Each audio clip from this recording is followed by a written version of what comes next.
Fala galera que nos acompanha ao vivo aqui pelo Instagram, beleza? Boa noite, como é que vocês estão? Um salve aí, um bom dia, uma boa tarde, uma boa noite, uma boa madrugada para quem assiste essa live posteriormente quando eu posto aqui no canal do YouTube. Se você é novo aqui pelo canal, não deixa de se inscrever e deixar seu like, que isso ajuda no crescimento do canal. Pois é, crianças, é o seguinte.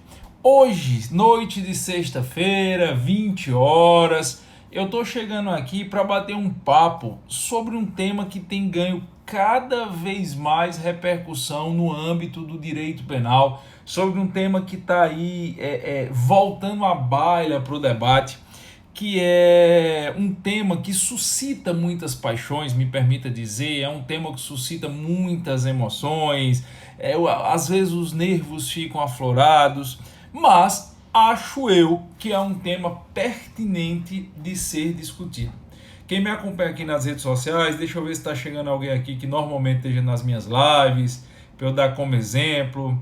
Tá, o Wallace Ramos Reis acabou de entrar, Imbatível 007 acabou de entrar também. Deixa eu ver quem mais está chegando aqui. A Iele Cristina entrou também, o Flávio Castro Oliveira, a Nívea Maria de Holanda, o Felipe Maciel, o Sandro Almeida 2019 está por aqui, Estênio Souza, que eu sempre vejo, o Gilmar Luiz também está sempre nas nossas lives.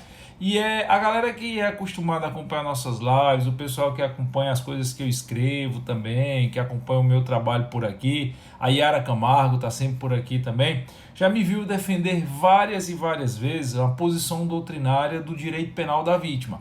Inclusive eu tô esse ano recebendo muito convite para palestra, muito convite mesmo, e na grande maioria dos convites o pessoal pede ou para que eu fale da nova lei de abuso de autoridade, do pacote anticrime, ou dessa ideia do direito penal da vítima. Esse ano eu tenho aceitado menos convites, agradeço demais aos contratantes, agradeço demais a você que me convida, mas ano passado eu fiz palestra demais, eu fiz evento demais, eu estava toda semana viajando, e esse ano eu estou preferindo dar uma segurada, eu não estou fazendo todos os eventos que estão me convidando, mas para aqueles que eu estou indo, o pessoal sempre pede, ou é pacote anticrime, lei de abuso de autoridade, ou direito penal da vítima. E é claro, isso é uma posição doutrinária que eu assumo.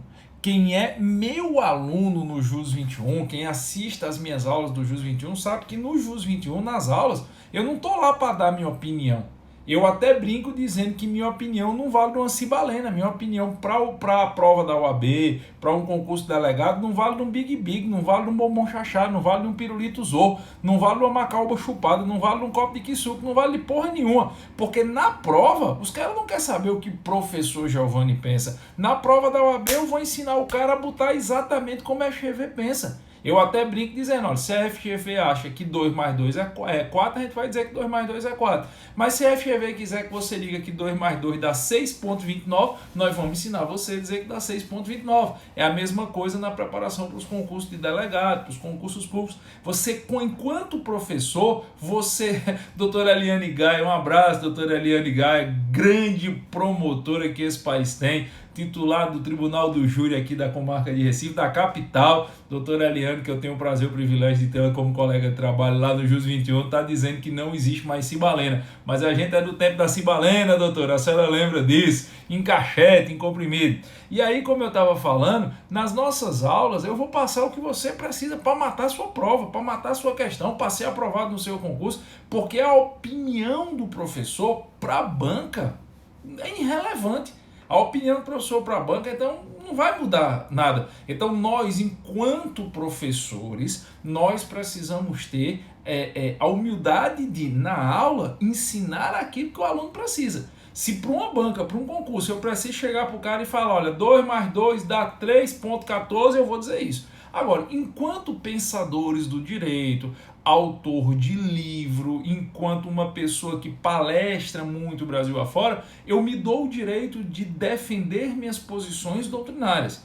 E a minha posição doutrinária mais conhecida, que eu rodo o Brasil falando nos eventos há mais de 20 anos, aqui está nos meus livros, que está nos meus artigos, nas minhas lives aqui no Instagram, é a defesa do direito penal da vítima. Ou quando eu falo direito penal da vítima, é um título, mas de um sistema de justiça que se preocupe com a vítima também. Algumas pessoas defendem ideias parecidas, que são aqueles que defendem o garantismo integral. Eu não gosto muito dessa expressão garantismo, ainda que integral, pleno ou completo, porque a ideia do garantismo foi muito desvirtuada aqui no Brasil. Eu acho que as ideias de Ferraioli não são ideias ruins, mas da forma que elas foram incorporadas no ordenamento jurídico brasileiro, elas acabaram sendo desvirtuadas. Então eu prefiro falar no direito penal da vítima enquanto sinônimo de um sistema de justiça que se preocupe com a vítima e com o meliante, com a vítima e com o agente delituoso. Você não pode descuidar nem de um lado nem de outro. O ius puniendi, o direito de punir, é titularidade exclusiva do ente público. E esse ente público, para exercer o ius puniendi, ele tem que ter certas limitações sob pena de arbítrio, sob pena de termos um leviatã. Isso é perfeitamente razoável. Então, o nosso sistema de justiça, ele tem sim que se preocupar com a proteção do infrator, com a proteção do criminoso, com a proteção daquele que está sendo submetido ao ius puniendi do Estado, porque todo poder sem limitação tende a se corromper com muita facilidade. Mas nós não podemos esquecer o outro lado, nós não podemos esquecer o lado da vítima, nós não podemos esquecer o impacto que um crime produz num contexto da coletividade, nós não podemos esquecer o impacto que o crime gera não só para a vítima ou para seus familiares mais próximos, mas para a sociedade que está em torno dele. E eu acho que é muito falho o nosso sistema de justiça nesse ponto. Nós olhamos para o agente delituoso na guisa de proteção e tutela, que eu acho perfeitamente razoável. Insisto, se o Estado chama para si o ius puniendi, se o Estado chama para si a titularidade de punir e deve fazê-lo sob pena de retrocesso ao estado de barbárie, o Estado também tem que ter uma limitação nesse seu poder punitivo, justamente para evitar abusos, para evitar que ele extrapole as regras normativas, sem uma, sem uma barreira de contenção, o Estado tende a aloprar. Sem uma barreira de contenção, o Estado tende a exagerar no exercício do seu ius puniendi. Isso é perfeitamente razoável, mas a gente tem que olhar para a vítima. A gente tem que repensar o nosso direito penal no sentido de um sistema de justiça mais amplo, envolvendo penal, processo penal, lei das execuções penais, que se preocupe com a vítima, que pare de glamorizar ou de tratar como pobre coitado um meliante, e que lembre-se que a grande necessidade de acolhimento e de proteção está na vítima, nos seus familiares e na sociedade que o cerca. E muita gente me pergunta isso em palestras, já me perguntaram isso também algumas vezes em entrevistas para a imprensa, me perguntam por direct, enfim, sempre que eu posso conversar com alguém, que eu posso falar dessa minha teoria, muita gente me pergunta por que eu passei a acreditar nisso. Quem eu li, se eu tive algum mestre, se eu tive algum doutrinador que me inspirou em relação a isso. E um dia desse eu parei para pensar de por que eu acabei desenvolvendo essa tese e de por que eu acabei desenvolvendo essa ideia, se eu teria me inspirado em alguém. E aí eu disse, eu fui atrás de quem eu li. Eu li Kant, eu li Kelsen, eu li Ferraioli, eu li Aníbal Bruno. Quem assiste minhas aulas sabe que eu sou fã dos doutrinadores clássicos como Nelson Gria e Magalhães Noronha. Eu li Nelson Gria, eu li Magalhães Noronha, eu leio muito Nelson Gria até hoje, eu leio muito Magalhães Noronha, me fugiu agora o nome, o argentino, ex-presidente da Suprema Corte da Argentina, autor do livro Em Busca das Penas Perdidas, Zaffaroni. Eu já li várias obras de Zaffaroni, enfim, Foucault, Vigiar e Punir, eu acho que é um dos livros que eu já devo ter lido umas 4 ou 5 vezes, e outras obras de Foucault, mas basicamente o que acabou me formando essa percepção, ou que acho eu, que acabou isso, Cristiano, valeu, Zaffaroni era o nome que eu estava querendo lembrar, o que acabou me criando, vamos dizer assim, essa vocação a defender essa tese, foram 2 fatos que eu tive a oportunidade de presenciar. Eu costumo dizer que em alguns momentos da nossa vida, dependendo de como você esteja de espírito, de energia, de psicológico, alguns fatos podem marcar muito. Podem marcar para um lado ou para o outro, para o bem ou para o mal, mas alguns fatos marcam muito. Todos nós temos isso ao longo da nossa vida. Todos nós temos uma linha do tempo de vida que, na sua grande maioria, é muito nebulosa. Assim, você não lembra o que você estava fazendo há um ano atrás, uma hora dessa. Mas tem pontos específicos nesta linha do tempo que estão muito vívidos, que estão muito claros na sua cabeça, que estão muito elementares e que vão sempre seguir você. E acho que de quase tudo que eu já vi muita desgraça, eu já vi muita trairagem, eu já vi muita traição, eu já vi muita sacanagem, eu já vi muitos momentos de amparo, eu já vi muitos momentos de cortesia, eu já vi na minha vida muita gente estendendo a mão. Eu costumo dizer que por esse tempo que eu tenho aí no meio do mundo, eu saí da casa dos meus pais muito jovem, muito entrando na adolescência, e eu era um menino velho quando eu saí, que eu fui conhecer o mundo, e eu tenho hoje, eu tô com 43, 44 anos, vou fazer agora, eu tô no meio do mundo desde os 15, 30, quer dizer, eu tenho quase 3 vezes o tempo que eu passei na casa dos meus pais, eu tenho quase 3 vezes esse tempo no meio do mundo. E nessas minhas andanças aí, enfim, eu conheci o que existe de melhor e de pior no ser humano. Eu conheci o que existe de mais nefasto e de mais sublime. Eu costumo dizer que eu vi pessoas que eu tinha certeza absoluta que eram anjos de candura, eram anjos enviados na terra por Deus para ajudar os outros, e o tempo me mostrou que essas pessoas eram as mais terríveis e endemoniadas possíveis. E eu tive a oportunidade de conhecer pessoas que num primeiro momento eu refratei e disse: eu quero distância dessa criatura, porque essa criatura não vale de nada. E acabei descobrindo que eram pessoas que Nosso Senhor botou na terra para mostrar que a bondade existe. Ao longo dessa vida, eu aprendi a conhecer preconceitos e superar preconceitos. Eu aprendi a ver que o ser humano ele pode ser, num dia de manhã, aquela pessoa que estende a mão, e à noite ele pode ser um ser tomado de fúria que você não conhece ou não consegue reconhecê-lo. Eu vi na minha vida gente renegar a própria mãe, eu vi na minha vida gente renegar o próprio pai, gente renegar o próprio filho, e eu vi na minha vida pessoas acolherem uma mãe que nunca foi sua para não ver ninguém sofrer. Então, eu já vi muita coisa mesmo. Mas de tudo que eu vi, de tudo que eu vivi, pelo menos para formar minha percepção enquanto doutrinador, 2 coisas me marcaram muito. Foi o furto de um fardo de macarrão. E outra foi uma notícia de um homicídio que eu tive que levar. E por motivos diferentes. Então eu vou contar as 2 histórias. São histórias reais, são histórias que eu vivi, eu presenciei. Eu não vou citar nomes, eu não vou citar locais e eu não vou citar datas, porque meu objetivo não é identificar quem quer que seja, certo? Meu objetivo não é esse, até porque uma das histórias é uma pessoa que está aí até hoje, pessoa que eu tenho um respeito muito grande. Mas o fato eu posso narrar porque eu vivenciei. Quando eu estava na Faculdade de Direito do Recife, eu tenho orgulho de ser aluno da Faculdade de Direito do Recife, da Universidade Federal de Pernambuco. Logo que eu entrei na faculdade, eu trabalhava como professor de História. Galera que segue o meu outro perfil, PLG Sarcástico, já me viu fazendo aulas de História lá, por simples amor, por simples gostar. Eu dava aula de História, só que para complementar, assim, para poder continuar trabalhando, só estava no começo da minha vida profissional, eu também vendia café rosana e bolacha. Eu era um representante comercial, é o que a gente chama de vendedor pracista aqui. Eu prestava serviço para uma empresa, eles me davam amostras de café e de bolacha e um talão de recibo.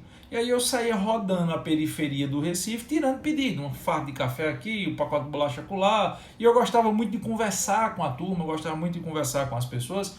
Então eu chegava, fazia uma amiga aqui, tirava uma brincadeira acolá, eu sempre fui muito piadista e tal, e acabava tendo minha clientela. E eu tenho uma pessoa que eu conheço de longa data, que ele é radialista aqui em Recife. Eu não vou dizer o nome dele porque eu não tenho autorização, mas a gente morava no mesmo prédio. Eu morava num kitnetzinho, numa rua aqui em Recife chamada José de Alencar, que era um kitnet que me foi emprestado por uma prima minha, que eu tenho uma gratidão enorme a ela. O nome dela é Suzy, a mãe dela, Nilza, me recebe assim, me acolheram quando eu cheguei aqui no Recife de uma forma fora do comum, e ela conseguiu, ela me emprestou, fez um comodato de um kitnetzinho na rua José de Alencar, que é quase no centro aqui do Recife, e era um kitnet assim, o tamanho desse quarto aqui, mais ou menos, que hoje é meu escritório, e nesse mesmo prédio, em outro kitnet, morava esse cara que hoje é um grande radialista aqui, ele era de Petrolina. E nos finais de semana, ele tinha uma pessoa que na sexta-feira de noite despachava pela empresa Progresso, lá em Petrolina, despachava uns isopor com polpa. Na época estava começando essa história de fazer polpa de fruta no Vale do São Francisco, no perímetro irrigado Nilo Coelho, e trazer para vender. Não era como hoje, você chega em qualquer supermercado, tem lá polpa de todo jeito, na época era novidade. Então os familiares dele mandavam polpa de fruta nos isopores grandes. A gente acordava por volta de 4 horas, 4 e meia da manhã, saía do centro do Recife, 5 horas pegava o metrô e ia para a rodoviária, porque a rodoviária aqui no Recife é longe pra cacete.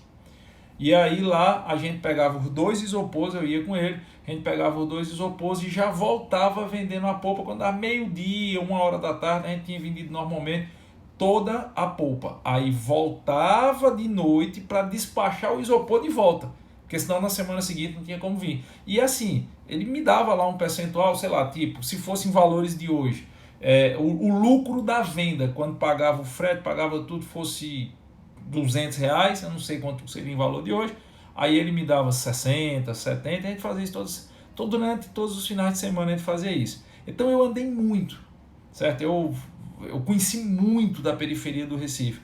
E numa dessas minhas andanças, numa dessas situações, eu estava dentro de um determinado estabelecimento comercial. E estabelecimento comercial de uma área de periferia muito pesada aqui do Recife, que eu não vou dizer onde. E aqueles estabelecimentos comerciais que é assim, eu não sei se na cidade de vocês tem isso. Normalmente são um caixa ou dois de costa para a rua, certo? E de frente para o estabelecimento. E 2 ou 3 corredores, fosse uma mercearia grande.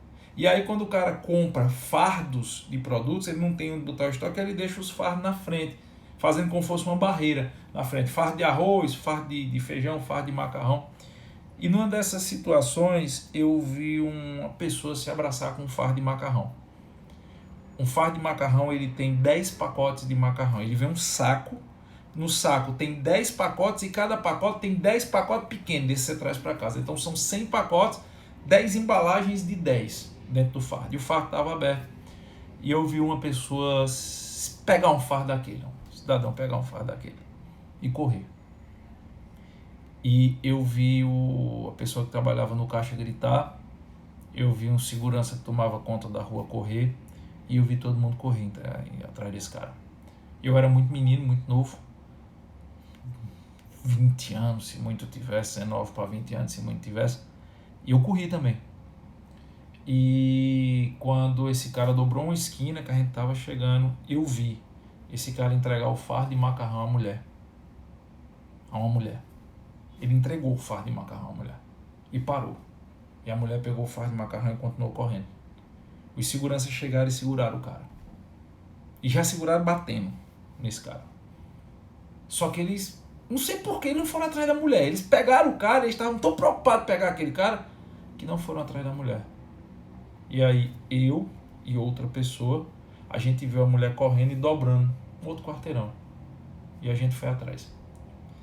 E quando a gente dobrou esse quarteirão, eu vi essa mulher com 2 crianças pequenas, talvez um de 9 anos, se muito tivesse, outro menor. E eu vi um menino abrir o macarrão e comer o macarrão cru. E quando eu voltei, para resumir a história, eu descobri que aquele cara era pai daquelas crianças. E ele entregou o fardo de macarrão e parou, sabendo que ia levar uma surra grande, que ia ser quebrado na porrada, para dar tempo a mulher levar a comida para os filhos. E um dos meninos estava com tanta fome que quebrou o macarrão e botou na boca cru.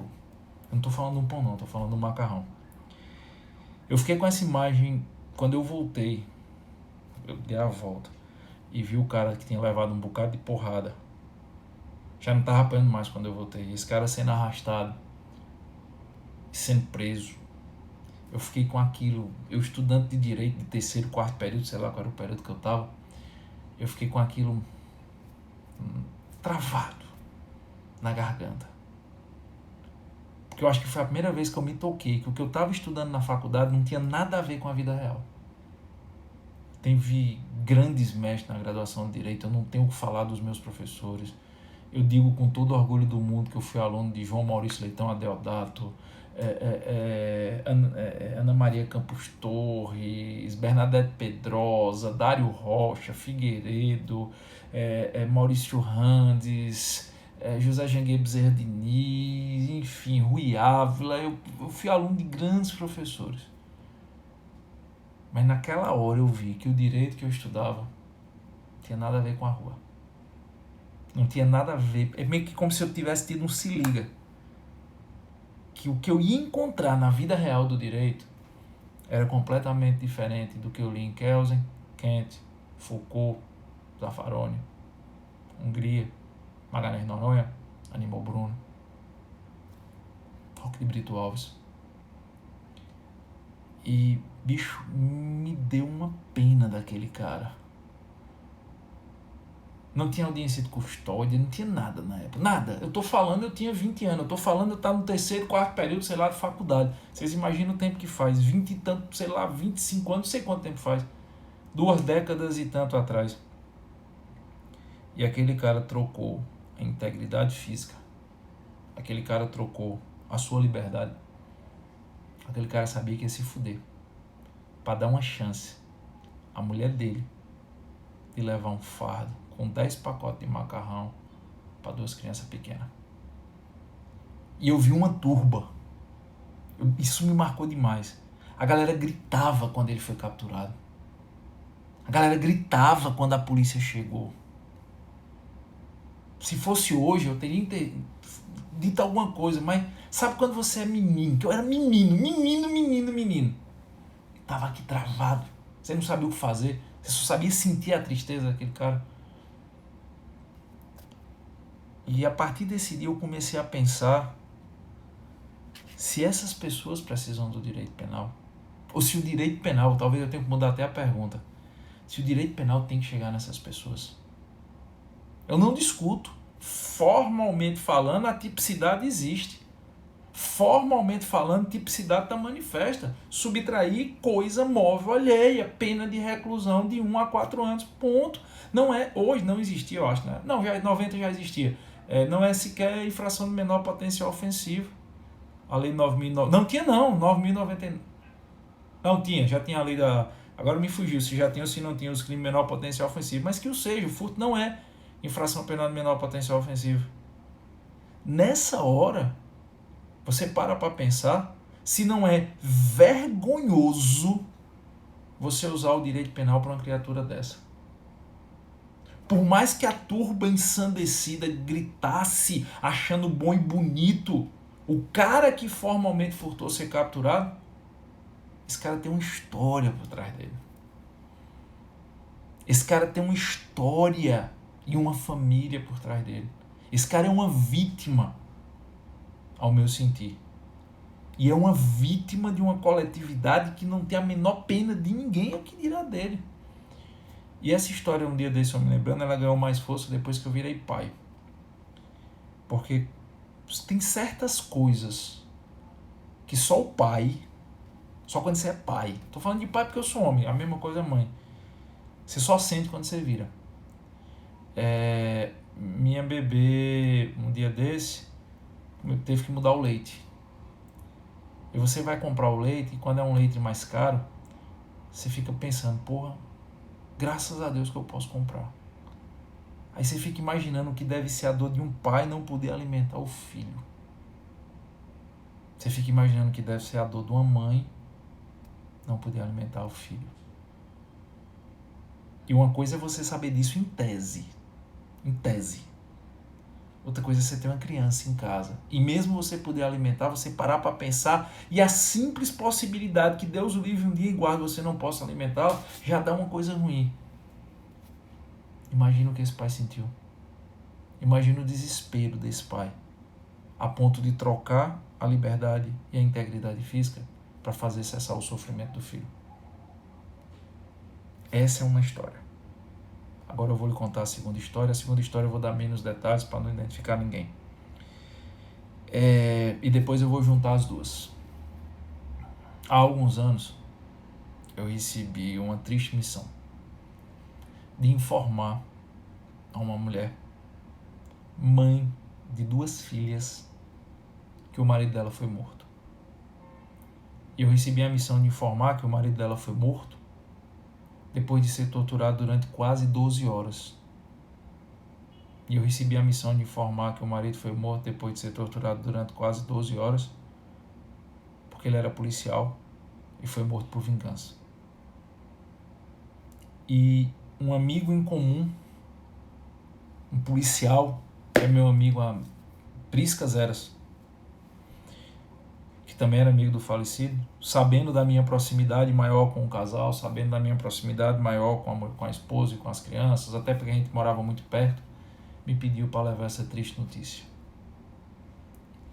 E eu entrei numa casa e disse para uma jovem que casou com o primeiro namorado, que estava com a filha de 2 anos no colo e outra de 4 anos e meio brincando no chão, que o marido dela não vai mais voltar para casa, ou não ia mais voltar para casa, e que infelizmente ela precisava enterrar o esposo com o caixão fechado. Porque ela precisava enterrar o esposo com o caixão fechado, porque o corpo estava muito desfigurado do tanto que ele sofreu antes de morrer. E depois eu tive que contar para ela que o marido dela foi morto por ser policial, e que o marido dela foi morto por vingança por fazer o serviço, e que o marido dela foi morto por um grupo que hoje seria chamado facção, mas na época ninguém usava a expressão facção. E eu perguntei a ela o que é que eu podia fazer por ela, e dei o nome do outro amigo, perguntei também o que é que eu podia fazer, e ela disse nada, porque só Deus, a resposta dela foi: só Deus vai me ajudar a contar essa história para as minhas filhas, porque hoje elas vão dormir sabendo que o pai delas nunca mais vai voltar para casa. E uma das pessoas que cometeu esse crime bárbaro, foi praticado por 4 meliantes. E uma das pessoas que cometeu esse crime foi capturado no dia seguinte. E ele deu serviço. Ele disse quem eram as outras pessoas, ele disse o contexto, ele falou que foi mediante pagamento, ele falou o porquê que esse policial tinha ajudado na captura de uma pessoa lá qualquer, que não interessa para não identificar o caso. E esse cara, mesmo preso, mesmo integrante do que hoje seria uma facção, na época não tinha esse nome, facção, mesmo dando serviço, esse cara foi solto. E esse cara não se deu por satisfeito de ser solto. Esse cara resolveu passar diante da viúva e das 2 filhas dela, ela levando a mais velha para a escola, algumas semanas depois da morte do marido dela. Ele resolveu parar e com um sorriso debochado no rosto dizer: a gente matou seu marido. Quer um conselho? Vai embora daqui e esqueça que um dia teve alguma coisa, se você quer preservar suas filhas. E sabe o que foi que aconteceu com o processo desse cara? Não foi para frente. Mediante alegação de ilicitude de instrumento probatório. Mediante a alegação de que uma das provas colhidas no processo eram ilícitas e, por consequência, o restante das provas eram ilícitas por derivação.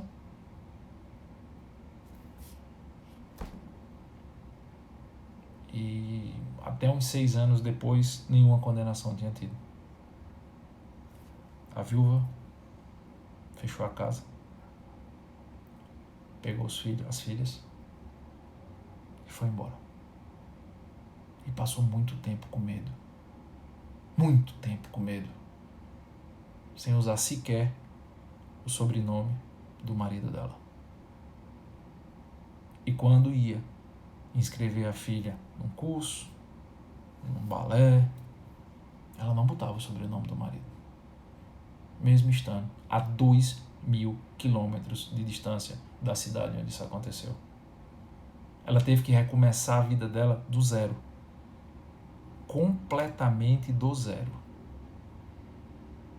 E ela nunca se reergueu mais. Até o que ela passou a receber como viúva era menos do que o marido dela ganhava em vida. Porque muita coisa não incorpora quando o policial morre. Muita coisa não incorpora. E quando você vê esses dois extremos, quando você presencia, e são apenas 2 exemplos, como eu disse no começo da live, esses exemplos me marcaram muito. Quando você vê esses 2 extremos, você para pensar, primeiro, que o nosso sistema de justiça, ele precisa evoluir muito para não ser injusto. Eu vejo algumas pessoas aí pregando, bandido bom é bandido morto, bandido bom tem que estar preso e não sei o que, todo bandido não presta, esse direito penal midiático aí que todo bandido não presta. Cara, nem todo mundo que é submetido à tutela penal é criminoso. Pode ter incorrido num fato típico, isso eu não discuto. Mas nós não podemos cair na barbárie de dizer que todo mundo que está submetido à tutela penal é necessariamente uma pessoa ruim, é necessariamente uma pessoa nefasta. Eu não estou querendo passar a mão na cabeça de ninguém, mas o direito penal tem que ter o bom senso de efetivamente fazer valer a sua máxima. Eu sou o última rácio. Eu sou a última linha de defesa da coletividade. Eu sou o último recurso que a coletividade tem de tutela. E o direito penal não pode ser um direito vingativo. A vingança quem exerce são pessoas. Se o ius puniendi é do Estado, o Estado não pode ser vingativo. E quem usa o direito penal tem que ser tudo menos vingativo. Vou dizer de novo. Quem usa o direito penal tem que ser tudo menos vingativo. Você submeter um homem desse, um pai de família desse, no meu primeiro exemplo, a tutela penal é muito, ao meu sentir, muito, mas muito mais injusto do que simplesmente deixá-lo em liberdade. É muito mais ofensivo você pegar essa pessoa e jogá-lo dentro do cárcere do que você deixar o prejuízo ser suportado, nesse contexto, pela vítima. Às vezes, a proteção da vítima em detrimento do meliante não é razoável. Às vezes você dizer, não, a vítima tem que ser protegida a todo custo, o meliante que se exploda não é razoável. Porque o mundo não é binário. Ninguém é completamente bom, ninguém é completamente ruim. As coisas não são 100% para a direita ou 100% para a esquerda. As coisas não são 100% claras ou 100% escuras. Viver é algo complexo. Aplicar o direito penal a essa vida complexa é mais complexo ainda. Esse cidadão é uma vítima. Esse cidadão ele precisa de uma tutela, mas não é uma tutela do direito penal. Giovanni, mas você está dizendo que num caso como esse é de se deixar impune? Sim. Independente de existir o Instituto do Furto Famélico, independente de existir o Instituto da Insignificância, o maior instituto que deve existir é o do bom senso do direito. Tem um professor do Jus 21, um grande amigo meu, um cara que eu admiro demais, Luiz Carlos Figueiredo. Sei que um cara que tinha uma aula do Luiz Carlos Figueiredo está perdendo a aula de um dos maiores processualistas desse país. E Luiz Carlos Figueiredo é magistrado também. Quer dizer, o cara que ele faz audiência de custódia, ele é magistrado do júri. Doutor Eliane Gaia, que estava na transmissão, conhece bem ele. E ele está vendo o direito na ponta lá.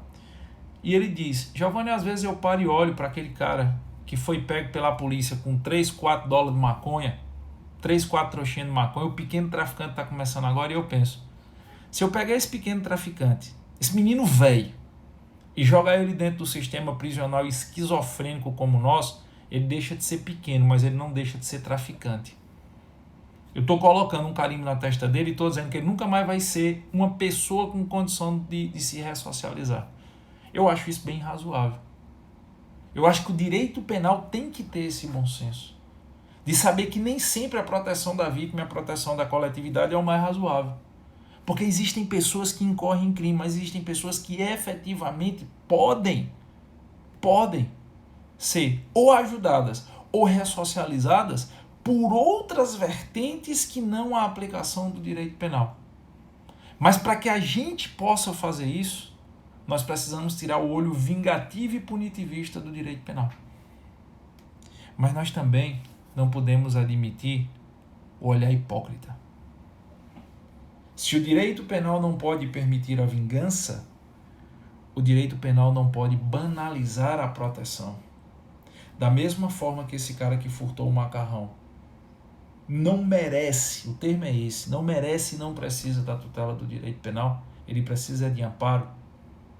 Essa mulher que perdeu o marido, morto depois de 12 horas de tortura, que teve que recomeçar a vida do nada, com 2 filhas pequenas, teve que ir embora por medo e teve que parar de usar o próprio nome do seu cônjuge morto, essa mulher não foi acolhida pelo direito penal, não. Essa mulher não foi recebida pelo direito penal.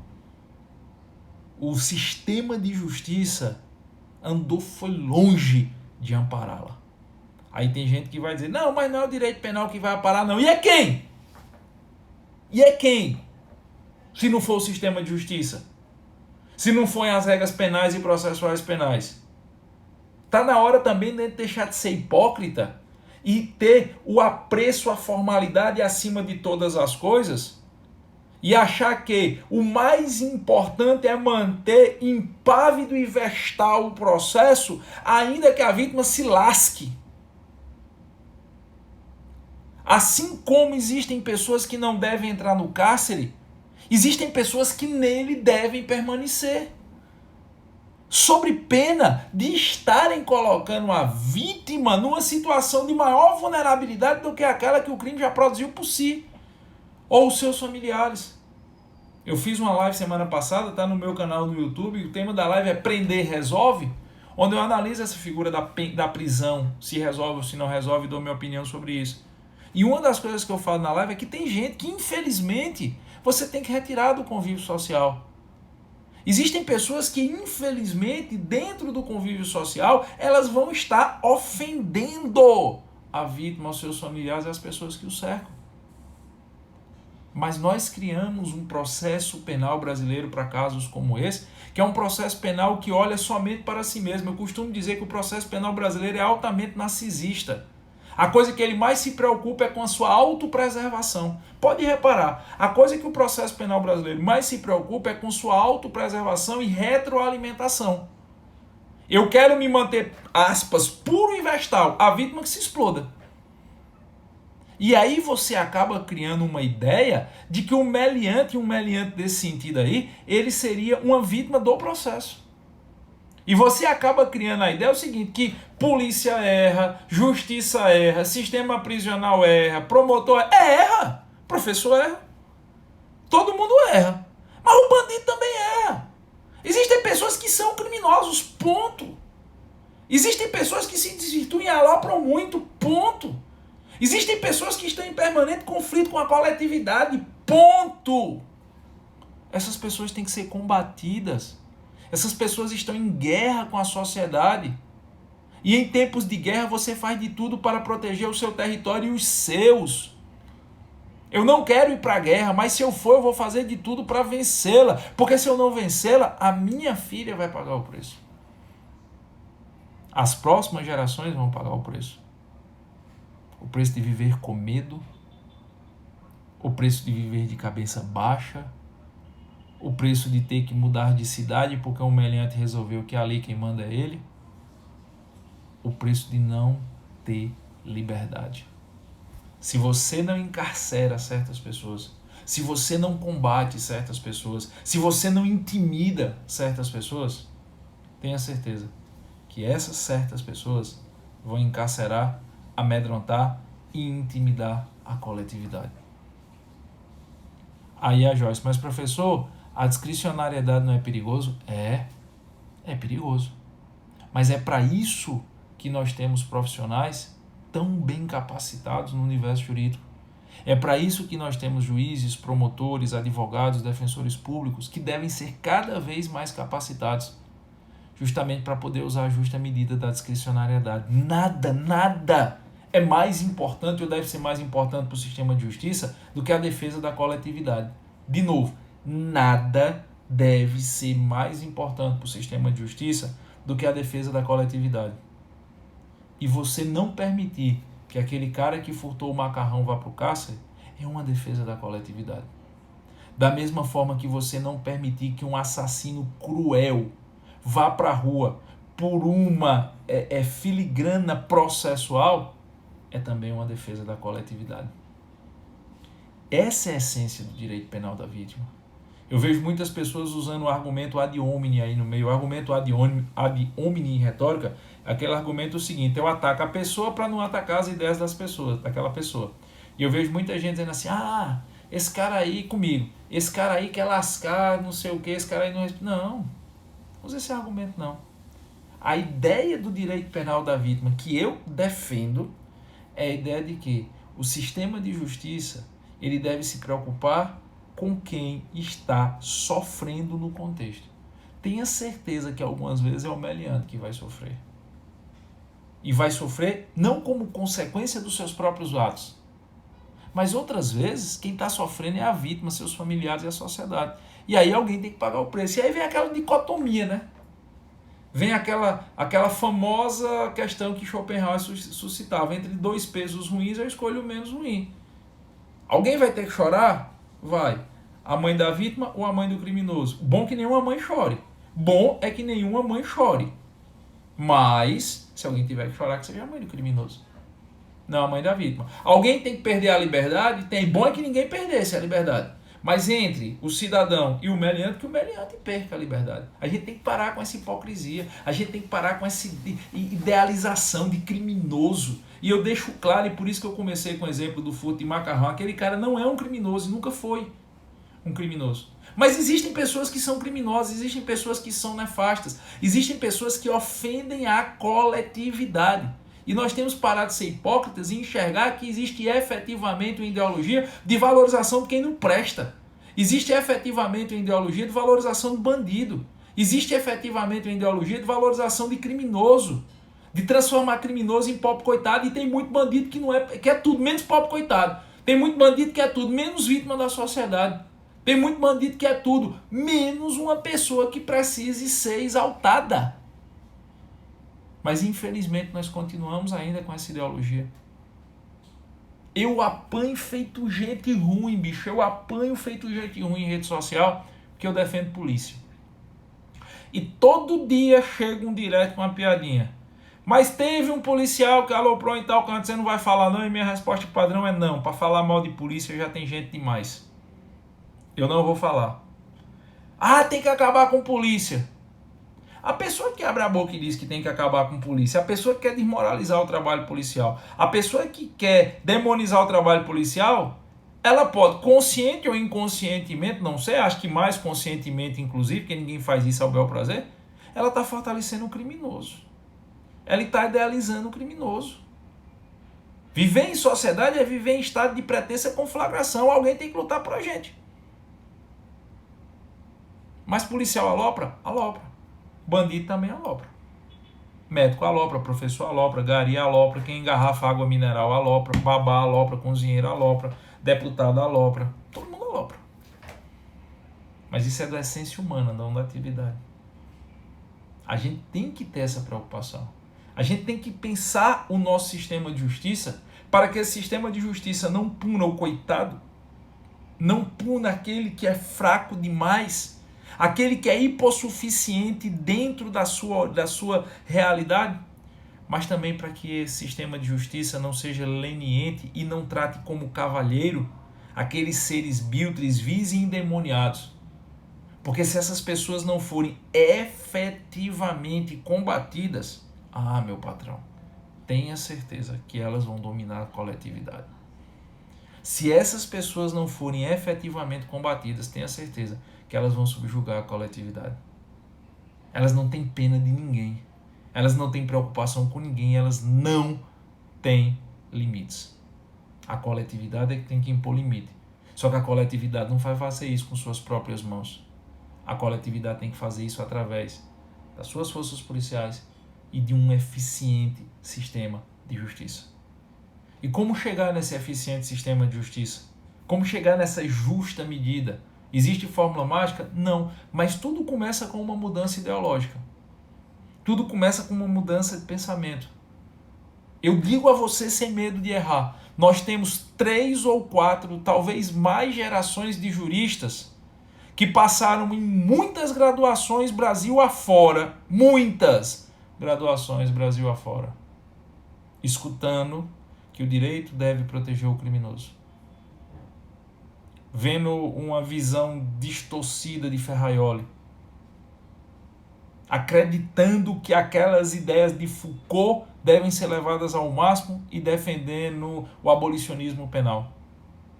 Mas talvez essas pessoas não tenham, em momento nenhum da graduação, tido alguém que levantasse a elas pelo menos a dúvida se esse sistema de justiça é eficiente para a proteção da vítima e da sociedade.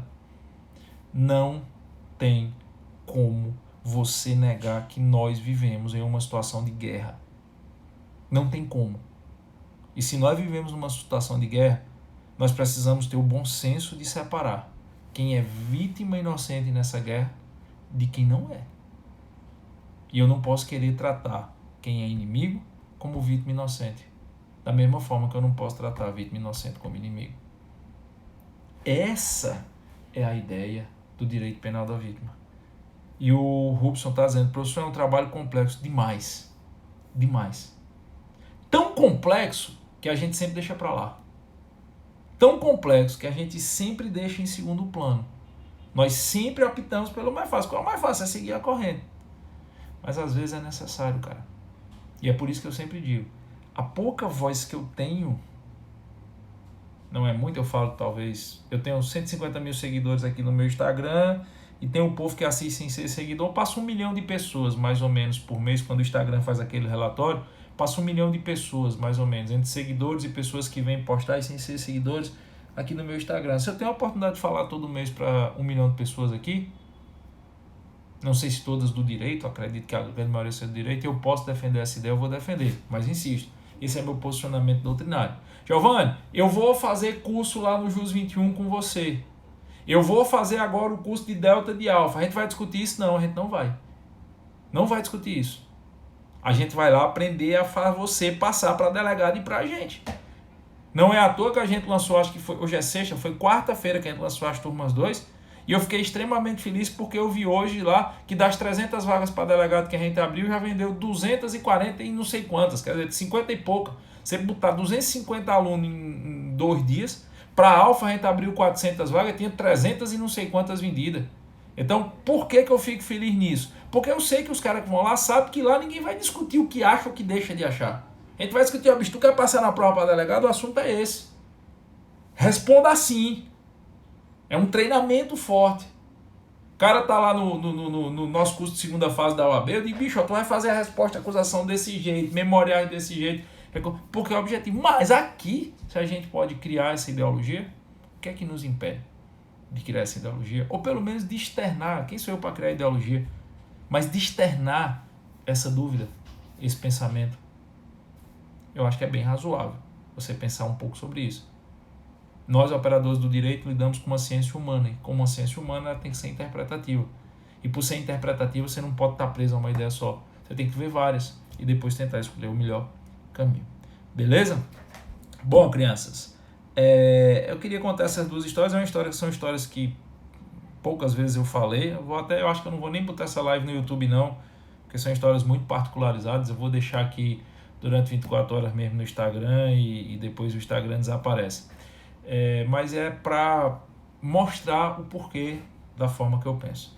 E já que eu falei no JUS 21, tá, pessoal, eu vou dar de novo esse recado. Eu falei na quarta-feira, estou falando novo hoje. Nós lançamos lá no JUS 21 as turmas 2 do projeto Delta e do projeto Alfa. Tem muita gente que que não assistiu a live da quarta-feira, que foi a live do lançamento. O que é que eu fiz na live do lançamento? Eu disponibilizei para o pessoal que assistiu a live um desconto de 25%, tanto para o projeto Delta quanto para o projeto Alfa, para quem estava assistindo a live. O desconto valia até 23 horas e 59 minutos da quarta-feira. É tanto que, assim, acho que umas 150 pessoas compraram o curso de delegado naquela noite do lançamento. Só que teve gente que viu a live no dia seguinte. Então, se porventura você não assistiu a live, não aproveitou lá aquele cupom que a gente gerou, o que é que eu vou falar para vocês? Vou dar uma dica para vocês. Manda um direct para mim, certo? Manda um direct para mim, ou até para ser mais rápido, vai lá no Instagram do @jus21oficial, manda um direct para lá, que eu vou, quando terminar a live, eu vou autorizar minha equipe de vendas a deixar um novo cupom de desconto válido hoje à noite. Se por acaso você não assistiu a live de quarta-feira, se você não assistiu, não conseguiu fazer sua matrícula para Delta ou para Alfa, projeto Delta ou projeto Alfa, fala comigo no direct ou manda um direct lá no @jus21oficial, que o pessoal vai estar autorizado. Você manda um direct, não, PLGG, eu não me matriculei ainda para Delta, para Alfa, manda o cupom de desconto, ou então lá no direct do Jus21, olha, eu assisti o professor disse que se eu pedisse aqui me dava um 25% de desconto hoje, que aí o pessoal manda um cupom para vocês, que eu acredito que até amanhã, ou estourando domingo, a gente, graças a Deus, vai esgotar essas vagas da turma 2, vamos zerar a turma 2 e vamos sentar o sarrafo para estudar, certo? O Stênio está dizendo, professor, eu estou na segunda fase da OAB, devo iniciar o curso de Delta? Não, Stênio, não deve. Você deve cada ciclo ser concluído. Resolva a bronca da OAB, depois vem estudar para delegado. O Diógenes Andrade, PLGG, lança o curso para PRF. Meu patrão, aceita uma dica. Tem muita lei ainda que cai na PRF, principalmente o Código de Trânsito, que vai mudar agora nos próximos meses. Eu vou lançar o curso para PRF, mas acredite em mim, eu vou lançar o curso para PRF em maio. Vai ser o momento ideal, vai dar mais ou menos um ano de preparação até o dia da prova. Eu quero que quando estiver chegando pertinho da prova, vocês estejam com tudo fresquinho na cabeça. Beleza? O Alexandre está dizendo, coloca no YouTube. Alexandre, se você soubesse como... Eu até brinco, Alexandre, que eu digo assim, se tiver um dia que não chega uma ameaça de morte para mim, eu fiz alguma coisa errada. Porque, meu amigo, que tem de gente aí que quer ver minha caveira, eu botar uma live dessa no YouTube, é pior. Eu vou pensar, eu vou ver o que é que eu faço, é porque eu falei de questões muito pessoais, eu tenho medo de ter identificado alguém. Eu vou reassistir essa live, se eu ficar tranquilo que eu não identifiquei ninguém, aí eu posto lá. Beleza, crianças? Novo de loja? Então, muito obrigado a todos vocês que nos acompanham aqui. Jéssica, professor, tem alguma oportunidade para bolsa? Não, Jéssica, infelizmente não. Só quem tem bolsa no Jus21 é quem trabalha com monitoria lá do Jus21. Inclusive eu abri 2 vagas de monitoria penal hoje lá, tá? Procura nas minhas redes sociais que tem um e-mail de contato. Mas infelizmente não. O que eu consigo lá para o pessoal normalmente é um desconto no dia do lançamento. O Thiago, sou policial civil há 4 anos. Faço parte da justiça ou da injustiça nessa história que o senhor contou? Thiago, depende de como você esteja trabalhando, cara. Depende. Eu sempre digo que os policiais, eu presumo que eles fazem parte da justiça. E eu espero que você esteja entre a infindável maioria, assim, 99,9% dos homens e mulheres de bem que querem fazer um trabalho digno e íntegro dentro da coletividade. Se você faz parte desse rol, tenha certeza que você faz parte da justiça. Tenha certeza que você é a última barreira de contenção do caos. Mas eu não posso responder essa sua pergunta porque eu não lhe conheço. Então, eu posso torcer e pedir a Papai do Céu e acreditar fielmente que você faz parte desse grande universo, dessa imensa maioria de homens e mulheres de bem que usam o trabalho policial para fazer a diferença na sociedade. Se assim for, você está do lado da justiça. Beleza? Pro que presta para a Polícia Civil, não entendi. Jéssica, os cursos do Jus21 são todos online, tá bom? Santos, macho velho, manda um oi pra mim aqui em Salvador, Bahia. Eu acho que é Silene Santos. Um abraço, Silene, pra você em Salvador, Bahia. O Márcio Gomes está em Belém do Pará, minha grande terra de Belém do Pará, terra que eu adoro. Um abraço, Márcio, pra você. Tiago, valeu, Tiago. Obrigado pela fiel audiência aí. Obrigado por todo apreço. Alexandre Torre, policiais são agentes de transformação social. São, Alexandre. A grande maioria dos policiais que eu conheço, que eu tive a oportunidade de conviver, eles são grandes agentes de transformação social. As pessoas têm mania de dizer que polícia serve para trazer justiça. Polícia não serve para trazer justiça. Polícia serve para conter o caos. E ao conter o caos, eles já estão ajudando a criar as condições da sociedade se transformar. Beleza? Cid CBJR. Boa noite, mestre. Manda um abraço para Iguatu, no Ceará. Um abraço, Cílio. Um abraço para a galera de Iguatu, pertinho aí do Crato. Todo mundo sabe que eu sou filho do Crato. Aí Iguatu ficou umas 2 horinhas do Crato aí. Abraço para a galera de Iguatu. Valeu, Silene. Lipe, Marabá, Pará. Tem uma grande amiga minha chamada Cindy Saraiva que mora aí em Marabá. Jéssica, dá uma olhada lá nas minhas redes sociais, beleza? Lança no YouTube a live, beleza. Vou rever aqui. Se eu não tiver identificado ninguém, eu boto lá no YouTube. Galera de Aracaju, Sergipe, Fernanda Paz vai fazer concurso para a Polícia Civil. Abraço de São Paulo, abraço para o Alexandre Araújo em Bezerros, aqui pertinho da gente, Bezerros, Pernambuco. Beleza, crianças? Vou ficando por aqui. Boa sexta-feira para vocês. Se puderem, evitem aglomerações. Se forem beber, não dirijam. Se forem dirigir, não bebam. Evite aglomerações por causa desse danado, desse coronavírus, tá bom? Se você não conhece meu outro perfil, @PLGG Sarcástico, que é um perfil mais debochado para falar de história, essas coisas, conhece lá que amanhã eu vou fazer uma live lá sobre coronavírus, não com viés de saúde, que eu não sei porra nenhuma, mas usando um pouquinho de história e história da economia para explicar o que vai mudar na vida da gente. Valeu, crianças! Juízo, se cuida, excelente sexta-feira, que o Papai do Céu abençoe o final de semana de vocês e tchau!